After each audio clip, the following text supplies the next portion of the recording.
Halo semuanya, selamat datang di sesi bedah materi kita kali ini. Kalau Anda pengen tahu apa sebenarnya pondasi utama dari kesuksesan sebuah pendidikan, nah Anda ada di tempat yang tepat.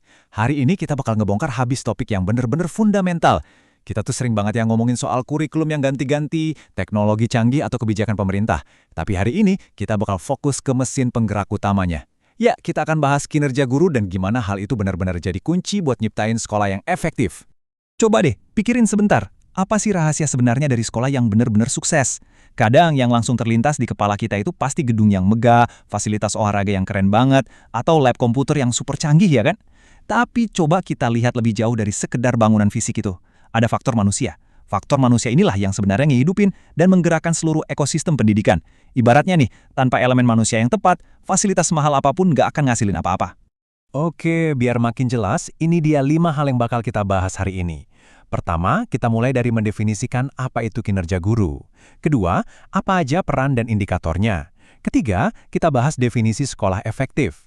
Keempat, kita lihat apa katalis utamanya. Dan kelima, ditutup dengan strategi peningkatannya.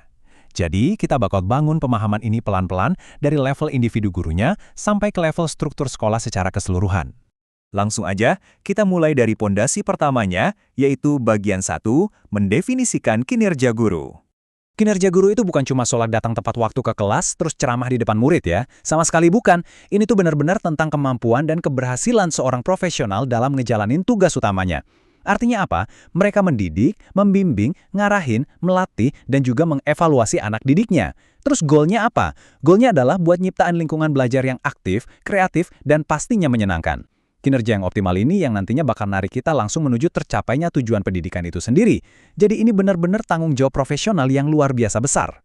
Nah, setelah kita paham definisinya, kita masuk ke bagian 2, peran dan indikator kinerja. Di sini, kita bakal lihat praktik nyatanya sehari-hari. Ternyata jadi guru itu ibarat pakai 5 topi yang beda-beda setiap harinya loh. Pertama, sebagai pendidik, mereka harus nanemin moral dan karakter yang baik. Kedua, sebagai pengajar, ya pastinya mereka nyampein materi kurikulum.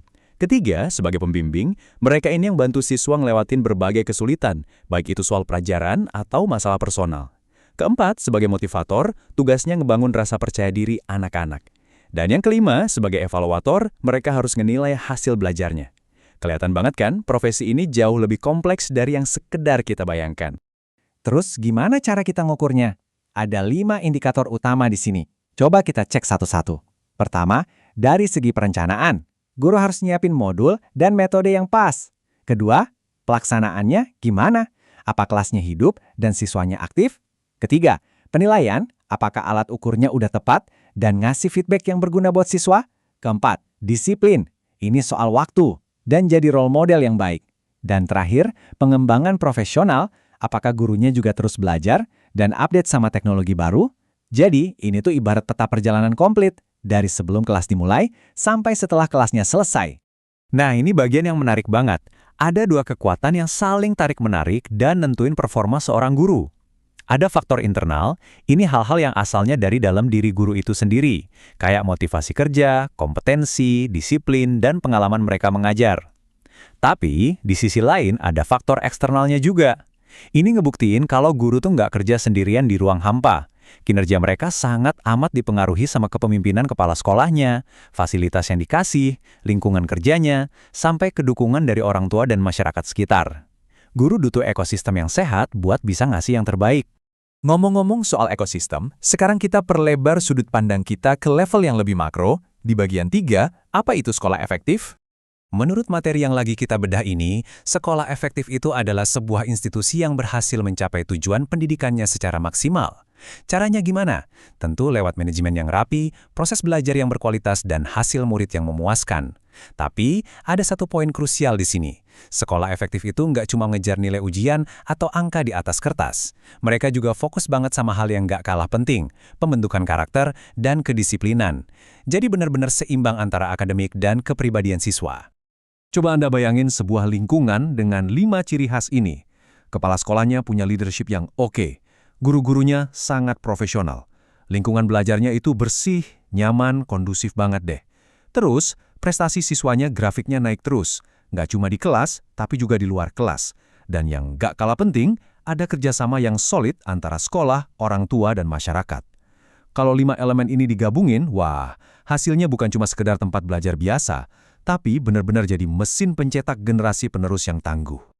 Oke, sekarang kita sampai di klimaks pembahasannya. Bagian 4, sang katalis utama. Di sini, kedua fondasi yang tadi kita bahas akan kita gabungkan.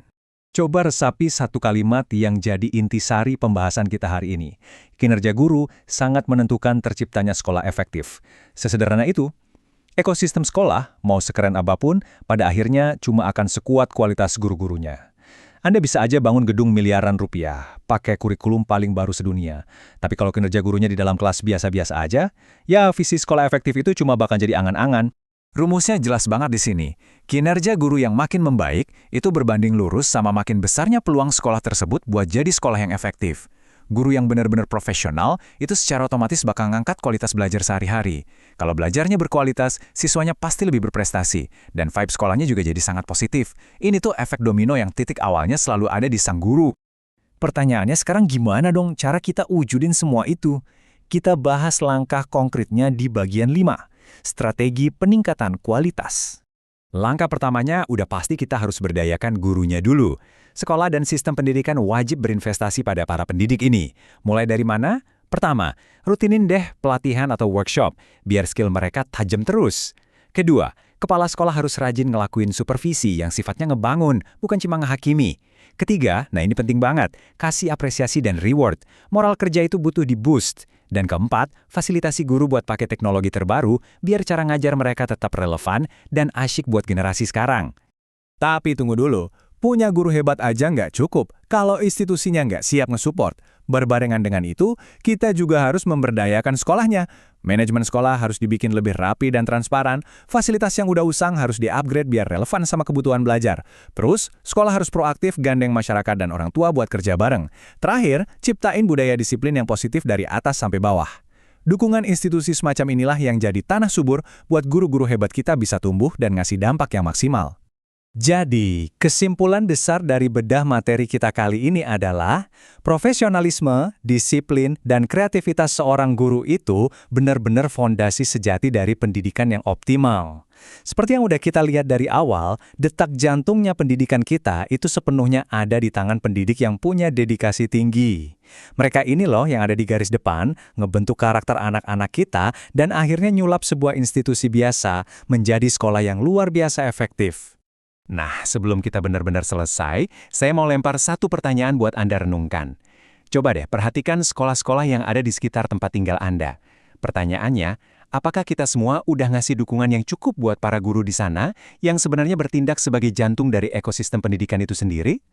Memahami teori dan konsep yang kita bahas hari ini memang langkah pertama yang bagus. Tapi, berbuat sesuatu untuk mendukung guru-guru kita lah yang akan benar-benar mengubah masa depan. Terima kasih banyak udah ngikutin sesi pembahasan ini dari awal sampai akhir. Teruslah peduli sama pendidikan kita, dan sampai jumpa di pembahasan seru berikutnya.